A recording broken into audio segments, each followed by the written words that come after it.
Bien, vamos a iniciar. Voy a compartir la pantalla.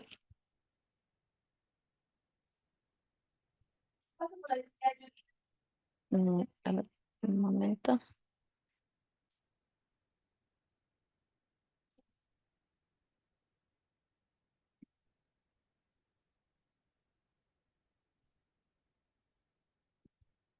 Bien, buenos días con todos. Mi nombre es Silvia Román, soy responsable de la Oficina de Conducta Responsable en Investigación. Vemos los temas de integridad científica en la universidad y también temas sobre ética en investigación. Entonces, el día de hoy vamos a presentar el tema sobre pautas para presentar un proyecto de investigación al Comité Institucional de Ética en Investigación de la Universidad Cayetano Heredia.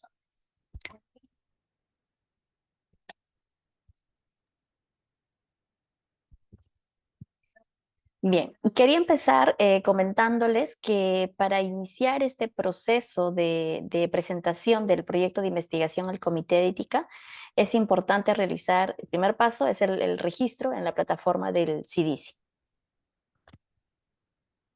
¿Y qué es el CIDISI? El CIDISI es la plataforma que utiliza Cayetano para registrar los proyectos de investigación que realizan los miembros de la comunidad herediana. Y esta plataforma nos sirve para darle, no solamente colocar toda la información de nuestro proyecto eh, en este sistema, sino también para darle seguimiento, para ver en qué estado está después de la presentación y además si hay observaciones. Ahora, este proceso de registro puede ser un poco largo y puede que surjan muchas consultas, muchas dudas. Para esto, la Oficina de Regulación y Valoración Ética de la Investigación, la ORBI, eh, brinda unas capacitaciones los días viernes, cada 2 viernes de todos los meses, para los que tengan duda al momento que estén registrando su proyecto de investigación, ¿no? Les voy a dejar información en el chat para que puedan ingresar a la página de ORBI y puedan entrar a este link y poder inscribirse. Entonces, el día de hoy vamos a ver algo similar, ¿sí? Pero vamos a tratar de hablar un poquito sobre algunas de esas dificultades que algunos han tenido al momento de registrar el proyecto. Entonces, quería comentarles sobre la importancia de un adecuado registro. Esto nos va a ayudar a no presentar tantas observaciones, ¿no? El equipo administrativo que recibe el proyecto en la plataforma revisa toda la data que ustedes ingresan y a veces surgen algunas dudas, consultas sobre algunos datos que se han subido a la plataforma. Entonces, si realizamos un adecuado registro, vamos a evitar que estas observaciones sean muchas, ¿no? Además, este registro nos va a permitir poder ver el proyecto en todas sus fases, ¿no? Si hay observaciones, si ya hay observaciones, no solamente del equipo administrativo, sino también del comité de ética, y finalmente cuando se brinde la carta de aprobación o no aprobación, ¿sí? Entonces, para iniciar, quería comentarles, sobre todo para recordar un poco de qué trata la ética e investigación en humanos. La investigación en humanos es básicamente cualquier tipo de intervención que se realice en las personas, ¿sí? De repente con un procedimiento de intervención, con la recolección de muestras biológicas como sangre, orina, etcétera, o también con alguna entrevista o recolección de datos, ¿sí? O sea, no necesariamente que esté trabajando con la persona, ¿sí? Sino también con datos que deriven de la persona, ¿no? Por ejemplo, estudios de investigación donde solo hacen revisión de historias clínicas, bases de datos de otras investigaciones, etcétera. Bien, entonces, teniendo claro de qué trata la investigación en humanos, dentro de la universidad nosotros manejamos o los hemos dividido en 3 grupos, ¿sí? La investigación que involucra humanos, donde utilizamos los formatos F1, ¿sí? La investigación con el uso de animales y utilizamos el formato F2. Igual, en el caso de animales, puede ser que trabajemos directamente con los animales o con datos que provienen de los animales, ¿no? Y además el grupo de los F3, que es investigación donde no se involucra humanos ni animales, que pueden ser estudios con plantas, por ejemplo, con alimentos, con cepas, ¿no? O que se esté analizando algún proceso de gestión donde no se interviene a las personas.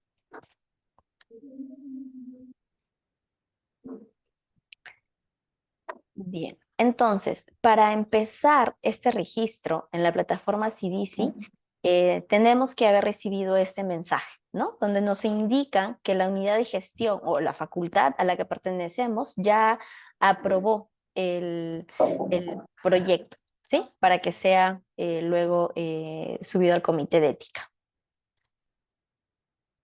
Entonces, hay varios pasos, ¿sí? Son 12 secciones. Vamos a empezar con la primera sección y de repente por ahí me van dejando sus preguntas en el chat sobre si han tenido alguna dificultad. Para eso también les voy a dejar el teléfono de contacto de la responsable de la plataforma CDC por si tuvieran alguna duda. Bien, entonces en esta primera parte de bienvenida al asistente para el formato F1, lo que tienen que hacer es descargar estos formatos. La declaración del jefe del área operativa, ¿sí? Vamos a ver adelante más sobre el área operativa, pero pueden ir descargando este formato, además de un modelo de currículum vitae. Si ustedes tienen uno ya elaborado, no hay problema. Si desean pueden utilizar este, pero el que tienen debería tener los datos mínimos que en este modelo de Cayetano se consignan. Además, a ver, nos piden también el entrenamiento en ética y conducta responsable en investigación. Entonces, lo que tenemos que subir aquí es el certificado de entrenamiento. Para esto, yo quería comentarles que es importante que se presente esta constancia de haber recibido capacitación en ética y conducta responsable en investigación, porque así vamos a asegurar la calidad del estudio, ¿no? Entonces, la oficina, cuando recibe estos certificados, sabe que el personal que está participando de la investigación ha llevado ya entrenamiento, conoce sobre los principios de ética en investigación, los principios de integridad científica, ¿no? Entonces, y sobre muchos temas, como por ejemplo el proceso de consentimiento, de obtención del consentimiento informado, investigación en población vulnerable, investigación con datos, ¿sí? Entonces, para esto también la universidad ha preparado 3 cursos en la plataforma del City Program para que todos los que pertenecen a la comunidad herediana puedan llevarlos. Eso se los voy a explicar en un ratito. Pero quizás muchos se preguntan por qué es necesario, por qué tenemos que presentar este certificado de ética en integridad científica.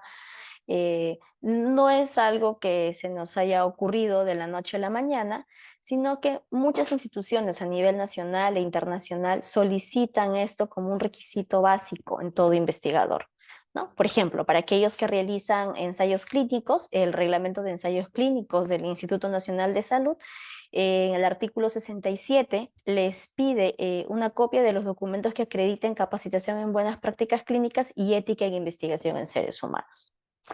Por ejemplo, las pautaciones también nos hablan sobre la calificación del personal de investigación y mencionan, los patrocinadores, investigadores y comités de ética de la investigación deben asegurar que todo personal de investigación esté capacitado, ¿no? Eso quiere decir formación y capacitación apropiada en ética. Además, sobre integridad científica, el Código Europeo de Integridad Científica en la sección 2.2 sobre formación, supervisión y tutoría también nos indica, ¿no?, que los investigadores a lo largo de toda su trayectoria profesional, desde el inicio hasta el nivel experto, participan en actividades de formación en el campo de la ética y de la integridad científica. Y hay instituciones, como les mencionaba, a nivel internacional, como la Oficina para la Protección de los Seres Humanos de Estados Unidos, que tienen una página web donde ofrecen capacitación gratuita en línea sobre ética en investigación, Y nosotros lo que queremos es que esta misma oportunidad, ¿no? Lo tengamos ahora con la plataforma del City Program en Cayetano, ¿sí? Entonces, vamos a... Voy a comentarles un poquito sobre esto. En el City Program hay 3 cursos. Si ustedes necesitan más información de cómo registrarse en estos cursos, cómo llevar estos cursos, les voy a dejar el correo de la oficina, ¿sí? Para que puedan escribirme y poder ayudarles con esto, ¿sí? Entonces les voy a dejar el correo que está en el chat. Bien, la segunda sección es sobre autores y conflicto de interés. Entonces, en la plataforma del CDC les van a pedir que suban su currículum vitae, ¿sí? Como les mencioné, ya hay un modelo y además les piden que declaren si existe algún conflicto de interés, ¿no? Entonces tienen que colocar ahí el nombre de los investigadores. ¿Y qué entendemos por conflicto de interés? Se trata de cuando alguna de nuestras actividades, ¿no? O nuestras responsabilidades se puedan ver afectadas por algún interés privado o personal relacionado a los resultados que vaya a obtener de la investigación, ¿sí? Entonces es importante que lo declaren. Además, esta página por ejemplo, si uno de los asesores del proyecto es miembro del comité de ética, el sistema en automático, cuando ingresen los nombres, va a poder mencionarles quienes no podrían ser revisores del proyecto. La tercera sección es la declaración del investigador principal, ¿sí? En esta sección les van a pedir que, bueno, marquen, acá el sistema les va a permitir marcar sobre su compromiso con cumplir con todas las obligaciones que tiene un investigador principal, ¿no? Sobre todo con la regulación nacional e internacional y la responsabilidad de conducir adecuadamente el estudio, ¿no? Como por ejemplo, acá les mencionan, ¿no? El de comenzar únicamente cuando se haya recibido la aprobación del comité de ética, enviar los informes semestrales al comité de ética, si hubiera algún cambio, modificación, solicitar una aprobación de enmienda, etcétera, ¿no? Luego viene la sección del área operativa. En el caso del área operativa, quería mencionarles que es el lugar básicamente donde vamos a ejecutar el proyecto, que puede ser un laboratorio, un centro de salud, un hospital, un colegio, etcétera. Pero en la plataforma les van a aparecer ahí, en una primera sección, unidades operativas internas, ¿sí? Que pueden ser los laboratorios que están dentro de UPCH, ¿no? Si vamos a ejecutar el estudio en algún laboratorio. Sin embargo, algunos investigadores trabajan o van a realizar el proyecto en una unidad operativa externa, ¿sí? No es en un PCH, un hospital, un centro de salud, un colegio. Entonces, la plataforma también les permite registrar esta información, ¿no? Y sobre todo subir la aprobación del lugar donde van a ejecutar el proyecto. Ahora, puede pasar que en algunos lugares, algunos hospitales les mencionen, ¿no? Vamos a brindarles la autorización para que puedan enrolar en ese hospital, pero necesitamos que presenten la aprobación del comité de ética, ¿no? Entonces, ese es el requisito. Entonces, eso también hay que mencionarlo, o sea, acá pueden ustedes mencionarlo, si es que aún no cuentan con eso, para darles las facilidades y luego regularicen la aprobación de su unidad operativa.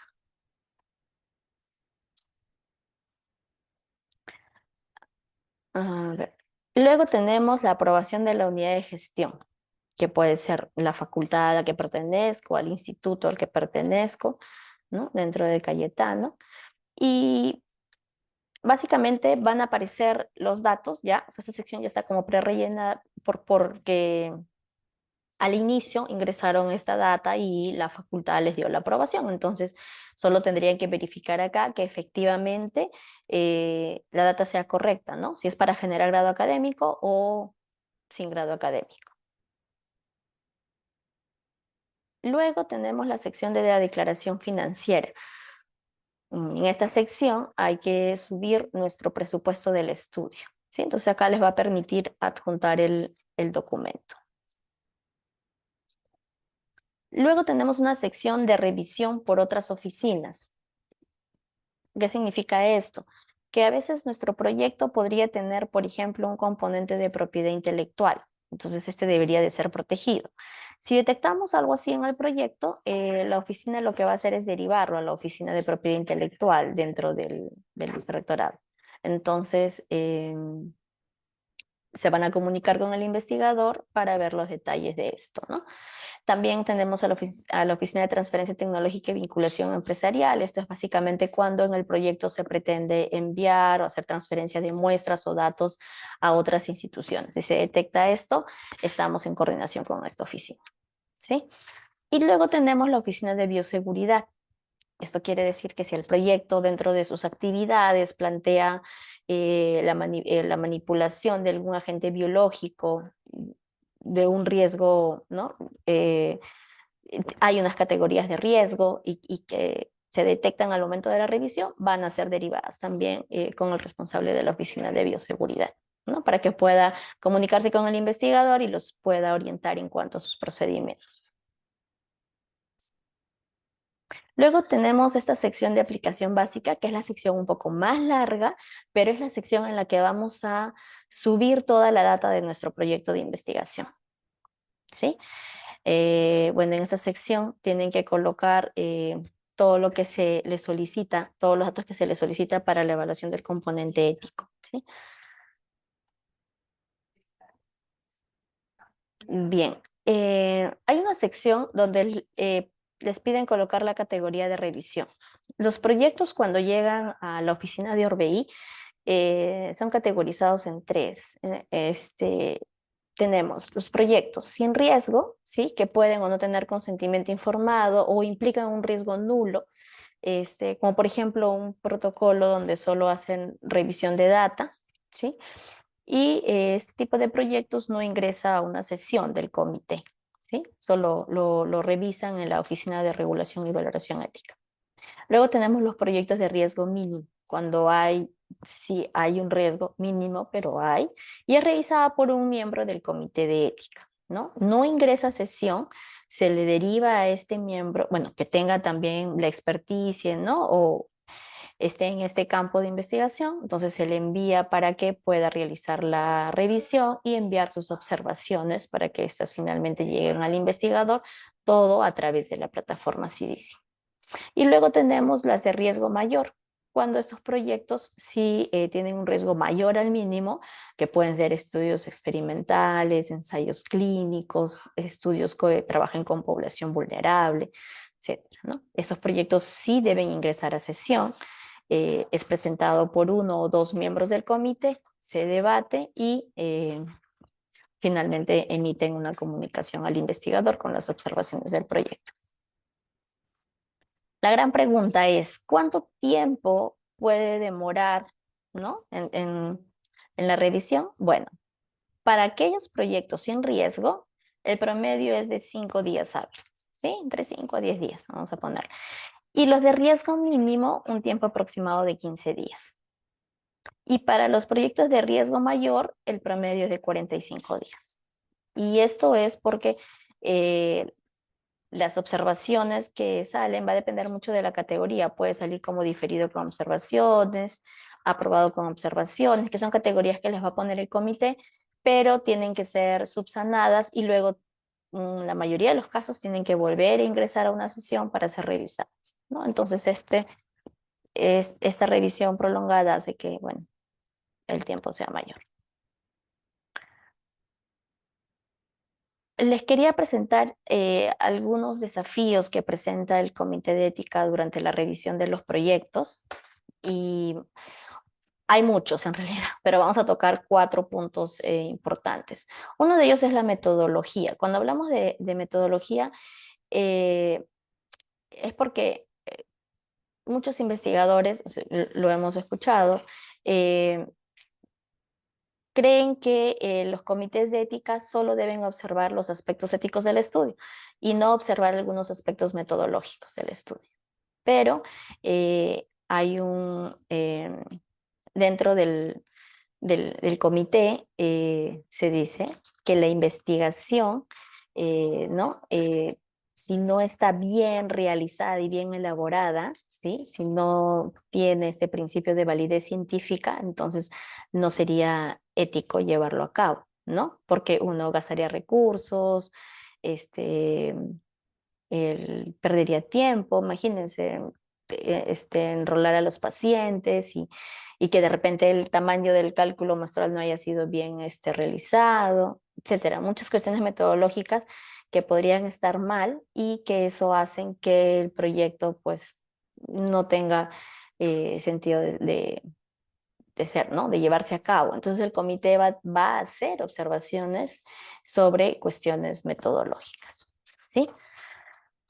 Bien, otro punto que hemos observado es sobre el protocolo versus la realidad, ¿no? El protocolo de investigación puede describir dentro de su sección de procedimientos muchas actividades, sin embargo, cuando ya están en la ejecución, eh, pueden surgir algunos cambios, ¿no? Entonces el investigador tiene que presentar desviaciones o enmiendas o cambios al protocolo, ¿no?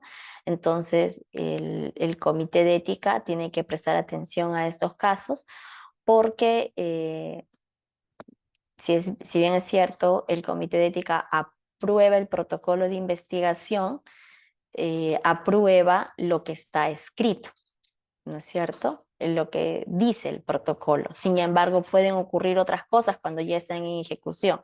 Entonces, para eso hay otros mecanismos de supervisión del comité, ¿no? A través de los informes, a través de visitas a los investigadores, ¿no? Entonces, a veces decimos, el papel lo soporta todo, ¿no? Todo lo que está escrito parece bonito, pero al momento de llevar a cabo la investigación pueden ocurrir muchos cambios, ¿sí? La realidad podría ser otra. Sobre si la ética es estática, ese es otro desafío que también presenta el Comité de Ética. Y sobre esto, quería mencionarles que hay un ejemplo muy claro que acabamos de tener sobre la emergencia sanitaria del COVID, ¿no? Cuando surgen este tipo de emergencias sanitarias, como la pandemia, el comité pues se presenta a muchos cambios, ¿no? O sea, los investigadores presentan enmiendas o las investigaciones van dirigidas hacia esta emergencia sanitaria y todos van a requerir pues que se revise ¿no? Con premura. Entonces, este es otro desafío al que, ¿no? Se somete también un comité de ética, ¿no? Siempre las reglas o las normativas que regulan la investigación están también en constante cambio, ¿no? En respuesta a lo que sucede en la sociedad, ¿no? Y cambios que se dan. Eh, Luego tenemos otro desafío que es el balance favorable, el beneficio versus el riesgo. Este es otro tema que también es un poco difícil porque eh, algunos investigadores nos preguntan, ¿no? Sobre por qué se ha colocado solo este beneficio y ya cumplí. Sin embargo, el proyecto puede que contemple muchos riesgos. Entonces, y colocar un solo beneficio para la cantidad de riesgos que existen, no sería ético que se apruebe un proyecto así, ¿no? Tendrían que el comité lo hace, ¿no? Analiza el balance, ¿no? Que el beneficio sea mayor versus el riesgo, ¿sí? Entonces, a veces hay muchas interrogantes sobre por qué se desaprueba, por ejemplo, un proyecto cuando el estudio no cumple con este requisito ético.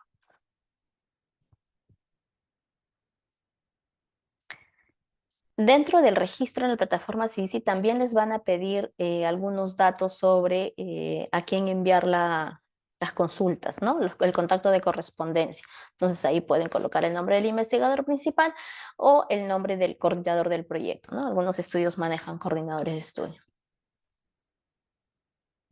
Luego viene la sección de sujetos de investigación. En esta sección, básicamente les piden datos sobre el tamaño muestral, si el proyecto maneja un solo grupo de sujetos de investigación o tiene varios brazos dentro del mismo, puede ser un estudio de casos y controles. Y el número de participantes incluidos en el estudio por los que el comité de ética es responsable, ¿no? Por ejemplo, aquí yo he colocado el mismo número, 150 es el tamaño muestral y 150 por lo que, sujetos por los que el comité se hace responsable. Sin embargo, a veces pasa que hay estudios multicéntricos, ¿no? El mismo estudio se va a llevar a cabo en Perú, Chile, Colombia, etcétera. Y son 3 centros y el tamaño, ¿no?, muestral es 450 del estudio en general. Pero 150 se van a enrolar en Perú, 150 en Chile y 150 en Colombia, ¿sí? Entonces, aquí podría decir 450 porque es el número del tamaño muestral. Sin embargo, en la sección 3 sí debería de colocar solo 150 porque este es el grupo por los que el comité de ética aquí en Perú se va a hacer responsable. Luego tenemos esta sección donde hay que colocar el rango de edad de los participantes, ¿sí? También si tienen competencia para firmar el consentimiento informado y si existe alguna clase de sujetos vulnerables, ¿no? Si las hay, habría que describirlo aquí. Luego viene la sección de reclutamiento. Lo que aquí se les pide es que hagan un breve resumen, ¿sí?, sobre las actividades que implica el estudio, ¿no? Ahora, si es un estudio de análisis de datos, pueden marcar aquí, en este recuadro donde dice no aplica reclutamiento. Entonces, en automático, no se tienen que ir hacia otra sección, ¿sí? Pero si van a enrolar participantes, deben incluir también los criterios de inclusión del estudio y los criterios de exclusión del estudio y la persona encargada de tomar los datos y los lugares donde van a enrolar, ¿no? Por ejemplo, pueden decir en el estudio que van a solicitar el permiso a la DIRIS Lima Sur, pero esta DIRIS contempla varios centros de salud, entonces ustedes aquí podrían describir los centros de salud específicos a donde van a ir, quizás no son todos. Y también describir las medidas que serán tomadas para evitar la discriminación de participantes en el caso de que ustedes hayan considerado algún grupo. Luego, describir las medidas que serán tomadas para evitar la coacción de los participantes, ¿no? Este, mm, por ejemplo, puede ser que mencionen ahí que les van a entregar el consentimiento informado un día antes para que la persona pueda ir y discutirlo con su familia, con su esposo, con su esposa, ¿no? Que si tuvieran alguna duda ya regresan al día siguiente y uno puede absolver sus dudas y recién firmar el consentimiento si así lo desea. Consecuencias de la participación en el estudio, marcan sí, y ahí lo que deben de colocar son los beneficios que brinda el estudio y los riesgos o daños potenciales del estudio. La compensación económica a los participantes. Aquí deben especificar si hay alguna compensación económica, todo debe estar descrito, la cantidad promedio y la forma de pago.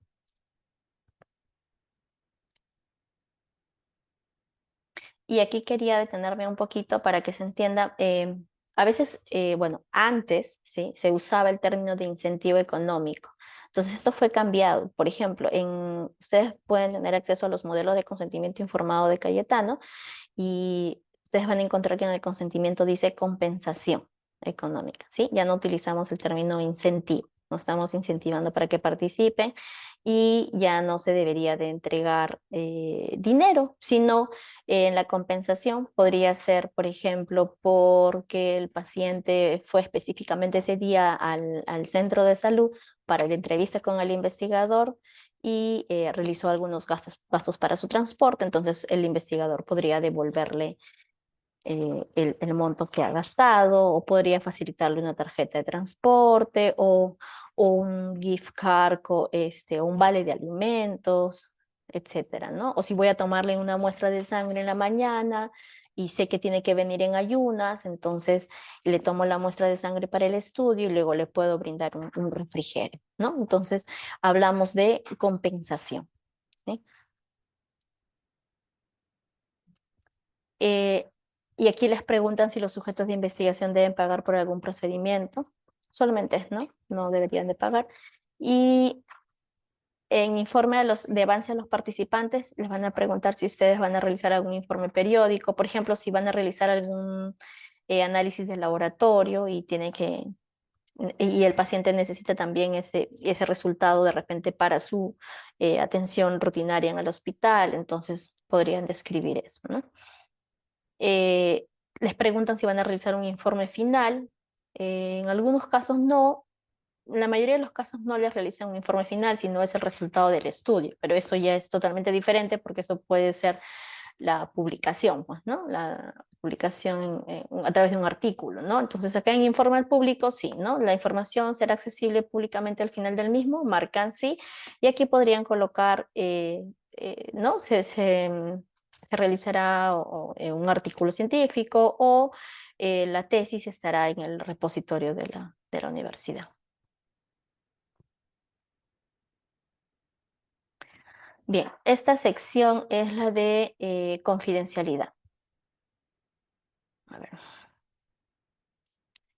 Aquí les preguntan sobre cómo van a cuidar esta data, ¿no? Recolectada por el estudio. Entonces, antes recuerdo que cuando manejábamos los documentos en físico, muchos investigadores colocaban que todas las fichas iban a ser guardadas en gabinetes con llave. Sin embargo, ahora todos manejan incluso no solamente bases de datos en Excel, sino también manejan algunos softwares para el almacenamiento de esta data. Entonces ustedes podrían colocar ahí que esto se encontrará con alguna contraseña y que solo el acceso será exclusivo del investigador principal o del equipo de investigación, ¿no? Luego viene la sección del consentimiento informado. Como les mencioné hace un momento, tenemos unos modelos de consentimiento informado que están en la página web. Este es el enlace. En el chat también les vamos a dejar la página web de Orbei. Están los modelos de consentimiento, asentimiento. Y aquí lo que le van a pedir es que adjunte, ¿no? los documentos, ¿sí? Ahora, sobre el consentimiento informado, cuando son recibidos en la oficina, hay no solamente el comité, sino que no solamente son observaciones éticas, sino hay otro tipo de observaciones. Entonces, lo que yo les quería traer aquí son algunos errores, los más comunes que se dan en la elaboración del consentimiento informado, ¿no? En base a la experiencia de la oficina. Por ejemplo, hay mucha confusión entre los procedimientos clínicos de rutina de la atención médica habitual con las actividades propias del estudio, ¿no? De repente ustedes van a tomar el dato del resultado de hemoglobina, ¿no? Pero el paciente, por su atención habitual en el hospital, tiene que tomarse ese examen y lo que yo voy a recoger es el resultado que el médico va a registrar en la historia clínica. Sin embargo, algunos investigadores confunden este procedimiento que es propio del hospital y lo colocan en el consentimiento, ¿no? Se le tomará una muestra de sangre para saber cuánto de hemoglobina tiene. Pero esto no es un procedimiento del estudio. O sea, el investigador necesita el dato y lo va a tomar, bueno, a menos que esté financiando este examen, ¿no? Y todos vayan a tener ese resultado, pero hay muchos otros procedimientos que los confunden y los colocan como si fueran actividades propias del estudio. Dos, por ejemplo, colocar la compensación económica que le van a dar por gastos de transporte, de comida, ¿no? Alimentación, etcétera, en la sección de beneficios, ¿no? Entonces, no es igual, no debe de confundirse y deben, por esto hay dos secciones, sección de beneficios y sección de compensación económica.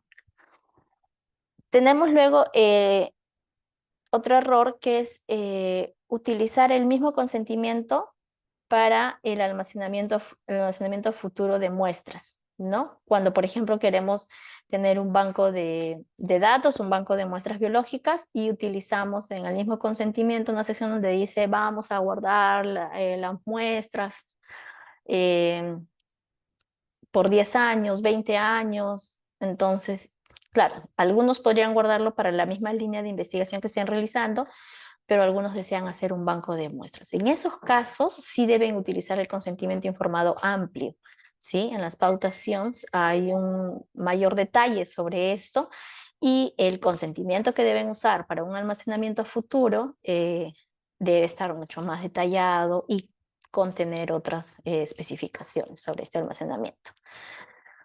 Además, suelen utilizar términos muy técnicos, ¿no? Un lenguaje muy científico. Entonces, siempre les recomendamos que ese consentimiento que yo he elaborado se lo puedo dar, no sé, tengo a mi sobrino, a mi hijo en casa de 7, 8, 9 años y se lo puedo dar, a ver, léelo, ¿lo entiendes? ¿No? Como para saber de que el lenguaje que estoy utilizando es sencillo, que es fácil de entender, ¿no? Entonces, evitemos utilizar términos muy técnicos. El otro que hemos visto es que a veces redactan en primera persona en algunos párrafos y en segunda persona en otros, ¿no? Entonces, claro, es un problema más de forma, pero tengan mucho cuidado con eso. Incluso, y, hay errores ortográficos, esto no debería pasar, pero también detectamos ese tipo de errores, ¿sí? Y en otros casos, cuando el estudio viene de afuera, ¿no? Se va a realizar aquí a nivel local. eh, el original está en inglés y a veces hay errores en la traducción al español, ¿no? Entonces, que hacen difícil el entendimiento del documento. Estos son los más comunes, hay muchos más errores que hemos observado en la oficina, pero se los traigo para que los tomen en cuenta, ¿no? Otra pregunta dentro de la plataforma es si van a realizar algún registro audiovisual, fotos, videos, grabación de audios, por ejemplo, cuando realizan entrevistas a profundidad. Aquí deben marcar sí o no, ¿no? Y aquí les voy a explicar un poquito sobre esto porque a veces suele ser confuso, ¿no? ¿Cuándo es válida la foto? Cuando este procedimiento responde a algún objetivo del estudio, ¿no? Si el estudio es un estudio sobre efectividad de un implante estético para mejorar la sonrisa, entonces sí es necesario, o sea, dentro de la actividad del estudio está que yo tenga que tomar fotos a la sonrisa de la persona, pero ojo, como vemos en la imagen, solo a la sonrisa de la persona, no ojos, no ninguna otra parte del rostro que lo puede identificar. Entonces, y eso también tiene que ser explicado dentro del protocolo, ¿sí? Eh, si es un audio, no debería de mencionarse su nombre, ¿no? O cortar el audio si por ahí se menciona a la persona misma o a otra institución, etcétera. Hay que cuidar mucho el tema de la información confidencial, ¿no? Este, entonces hay que tener cuidado con esto. A veces han colocado, sí se va a registrar fotos, y cuando les preguntamos, no, son fotos del momento en el que estoy enrolando al participante porque lo necesito para el informe de avances que le voy a dar a mi asesor. No, esas fotos no son válidas, ¿sí? O me tomo una foto con mi paciente, ¿no? Y se lo mando a mi asesor, mire, estoy enrolando. No, tienen que ser fotos que sean parte de las actividades del estudio, que respondan a objetivos del estudio. Luego tenemos esta sección de revisión final, ¿sí? Cuando ya hemos terminado de registrar toda la data de nuestro protocolo, les preguntan si van a utilizar algún otro documento adicional, un instrumento, alguna ficha, pueden adjuntarla en esa sección. Entonces, con esto les va a salir este mensaje donde les dice que ha finalizado el asistente para el formato F1. Ahora, una vez que ingresé toda esa data, la oficina de Orbei va a revisar el formato, va a revisar todo lo que han ingresado, y si tuvieran alguna duda o consulta, ellos la van a realizar a través de la plataforma. Entonces les puede llegar este mensaje, ¿no? Que la Orbei tiene consulta sobre su proyecto presentado. Entonces ustedes le pueden dar clic en ver consulta y